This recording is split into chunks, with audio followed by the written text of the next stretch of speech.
Саламатсыздарбы, жаңылтардан кечки топтоо менен таанышыңыздар. Студияда Замира Мусубалиева. Бүгүнкү көрсөтүүнүн жүрүшүндө. Бүгүн өлкөгө Ташкенттен алгачкы туристтик поезд келди. Сусамыр жайлоосунда малчылардын майрамы өттү. Мексикалык укмуштуулар Кулкулкан пирамидасын изилдеп, жаңы ачылыштарга күбө болду. Бүгүн өлкөгө Ташкент балыкчы каттама боюнча биринчи туристтик поезд келди. Ташкент шаарынан кечээ 16 августта чыккан поезд балыкчы шаарына бүгүн түшкү саат 12-ден 44 мүнөт өткөндө жетти. Кийинки рейс 31 августта келет. Поезддин курамында 8 купе вагон жана атайын ресторан вагону бар. Биринчи эле каттамда поезддин 60% жүргүнчүлөргө толуп келип, көпчүлүгү Ысык-Көлгө жөнөштү. Бул транспорттук каттамдын түрү авиакаттамга салыштырмалуу 2 эсеге арзан, ошондуктан жүргүнчүлөрдүн агымы көбөйүп кетиши мүмкүн. Эгерде мындай болсо, поездге кошумча номер 9 жана номер 10 плацкарт вагондору жиркеле турганы айтылууда.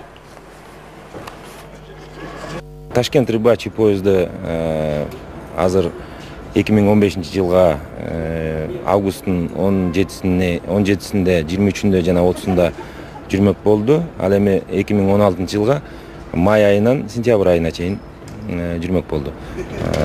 Бул үч тараптуу сүйлөшүүлөрдүн арасынын жыйынтыгынан келип чыкты. Казакстан сүйлөшүүлөр кыйын деле болгон жок.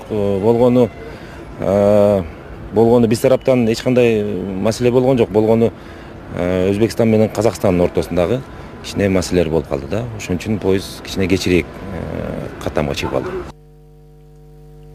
Башка кабарлардан, мурдагы баш прокурор Аида Салянова Атамекен партиясы менен кызматташуу тууралуу жалгыз чечим чыгарууга укугу жок болчу. Бул туурасында күчтүү Кыргызстан партиясынын саясий кеңешинин мүчөсү Расул Үмбөталиев билдирди. Ал Атамекендин тизмесине кирсе, демек ошол партиянын мүчөсү болушу керек. Күчтүү Кыргызстандан мүчөлүктөн чыгышы керек. Күчтүү Кыргызстандан чыкпай туруп Атамекендин тизмесинде шайлоого аттанып, Салянова партиялык түзүлүштүн принциптерин одоно бузду, деди Үмбөталиев. Анткени партиянын уставына ылайык партияда эң жогорку орган саясий кеңеш эсептелет жана мындай стратегиялык маселелер съезде же саясий кеңештин жыйынында чечилиши керек болчу. Алгач ал өз укук милдеттерин тапшыруу зарылдыгын Үмбөталиев белгиледи. Анын Атамекенге кеткенин өзү жана партиялаштары маалымат каражаттарынан уккан. Үмбөталиевдин айтуусунда Атамекен партиясынын тизмесине күчтүү Кыргызстандан Аида Салянова жана так эмес маалыматтарга караганда анын бир тууган агасы кирген. 3 август 2015 жылы бизде штабта жолугушуу болду. Ошол жерде Аида Саляновна бизге ошо Атамекен партия менен кызматташтыгын жөнүндө айтты. Ошо кандай шарттарды Атамекен баягы күчтүү Кыргызстанга коюп атат деген ошол жерде айтып берди. Ким ошо округтар иштесе, шайлоо округтар иштесе, $30,000 Атамекен партиясынын кассасына төксүн. Экинчи, арыз жазсын. СИКка, борбор шай комиссиясына жазсын, мени өз калоо менен тиги талапкердин тиги тизмесинен алып койсун деп. Анан үчүнчү, ким шайлоо округда иштесе, ошо 30,000 кассага төлөйт, 10,000 добуш алыш керек. Ошо 10,000 добуш алыш үчүн $100,000ден $200,000 акча каражат чачыш керек. Мен өз ой пикиримди айттым. Мен айттым, 3 шарт мен макул эмесмин. Баш тарттым, мен барбайм. Не дегенде $200,000 менде акча жок.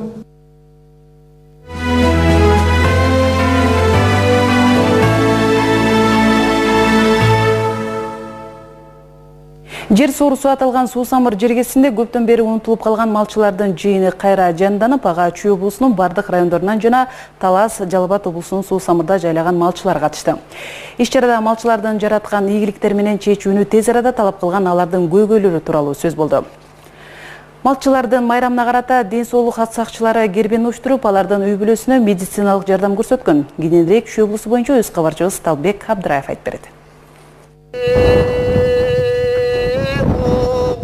Малчылык менен алектенген фермерлерди Кыргыз өкмөтү ар тараптан колдоп, максаттуу жардам берерин айткан вице-премьер-министр Дамира Ниязалиева бул багытта аткарылып жаткан иштерге маани берип, алардын ден соолугуна, ишти мындан ары өркүнөтүп кетишине карата жеңилдеткен каражаттарды берүү маселелерине токтолду. Малчыларды ошо бир жыйнап, аларга керектүү мүмкүн маалыматтарды берип, алардын көйгөйлөрүн угуп, жана аларды чечүүчү жолдорду дагы ошо алар менен талкуулаганга чоң шарт түзүлүп атат да. Кыргызстандын эртеңки келечеги бул бул ошо биз өндүрүштү, мал өндүрүшүн, малды өстүрүү жана сүттү өндүрүшүн, эттин өндүрүшүн бир баягы союз убагына дагы айыл чарбасын өйдө жогору бир деңгээлге чыгарышыбыз өтө зарыл болуп атат. Малчылар менен болгон иш-чарада облуста башка тармактар сыяктуу эле мал чарбачылыгын өнүктүрүү, мал азыктарын кайра иштетип сатуу менен мал баккандардын акыбетин кайтаруу тууралуу кеңири талкуу болду.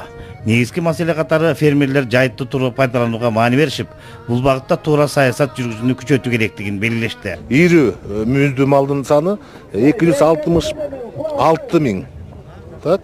Өскөнүн карагыла 25-256 болчу, 10 миңде өсүп атат. Кудайга шүгүр, бул жакшы тенденция да. Азыркы учурда Суу Самырда койлордун мисалы 30% ушул жерде Чүй областы боюнча, ири мүйүздүү малдын 60%, жылкылардын 70% ушул жерде азыр жайлап атат. Жергиликтүү бийликтин мындай мамилесине Суу Самырдагы мал менен алектенгендер ыраазы. Жылдан жылга мал багуу сырларын үйрөнүүгө, эт сүт өндүрүүгө ыйгалган фермерлердин саны артууда.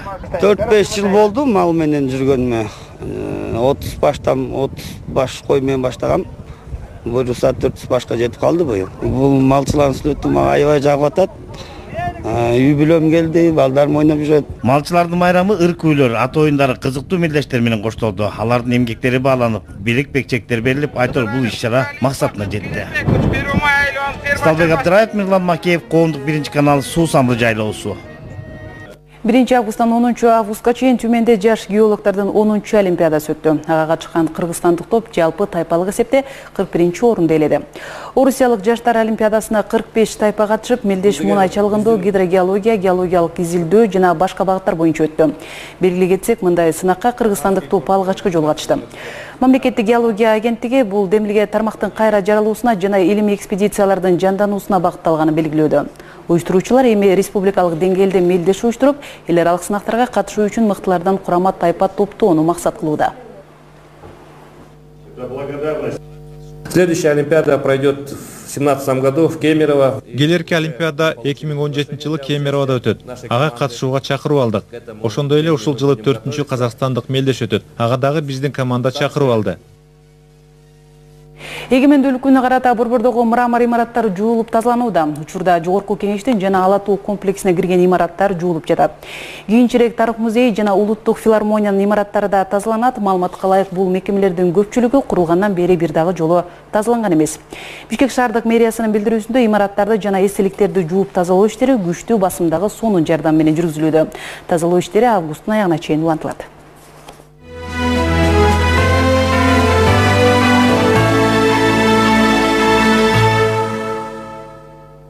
Германияда жайгашкан анча чоң эмес ээрсирип турган шаар Азия жана Африка мамлекеттеринен келген убактылуу качкындарды кабыл алуучу жай болууда.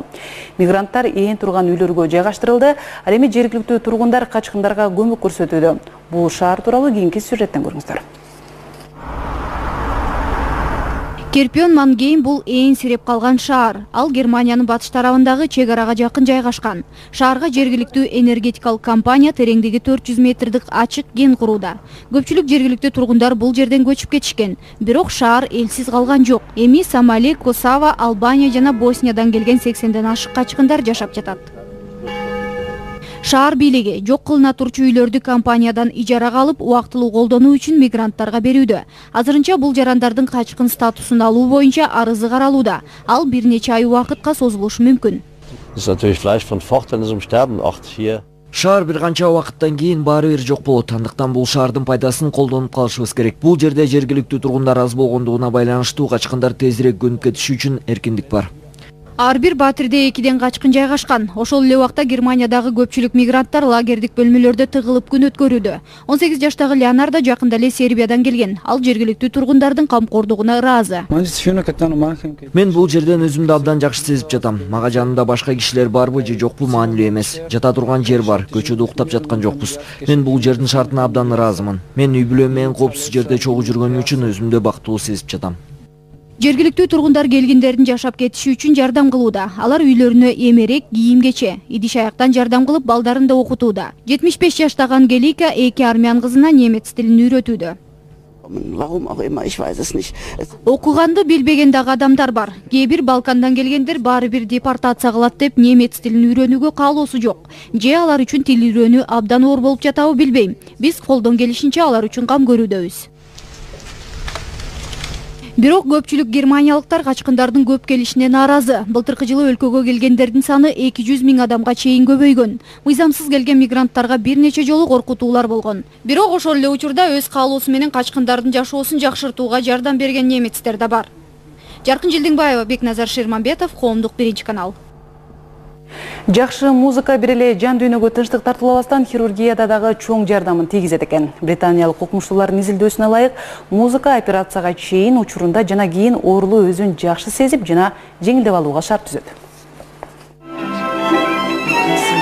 Укмуштуулар ооруну басаңдатуучу жолду иликтеп чыкты. Көрсө кадимки эле музыка медицинага чоң жардам бере алат экен.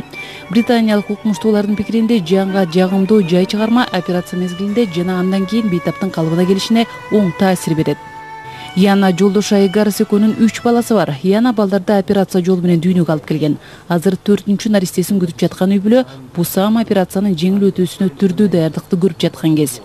Эми Янага операция жасалып жатканда ал толук эсинде болуп, жакшы музыка угууга да мүмкүнчүлүк түзүлөт. Мен азыр классикалык чыгарманы тандап жатам. Сыртындагы дүйнөдөгү эң керемет классикалык чыгарма деген жазуусуна караганда бул чындыгында эң сонун окулуктуу бир чыгарма болсо керек. Окмуштуулар Лондондун бир ооруканасында музыканын таасирин иликтеп колдонууну ойлоп жатат. Алар аны операцияга чейин, операция мезгилинде жана кийин колдонуп көрөт. Бул иш сентябрь айынан тартып башталат. Алгач операция жол менен көз жара турган айымдарга колдонулат.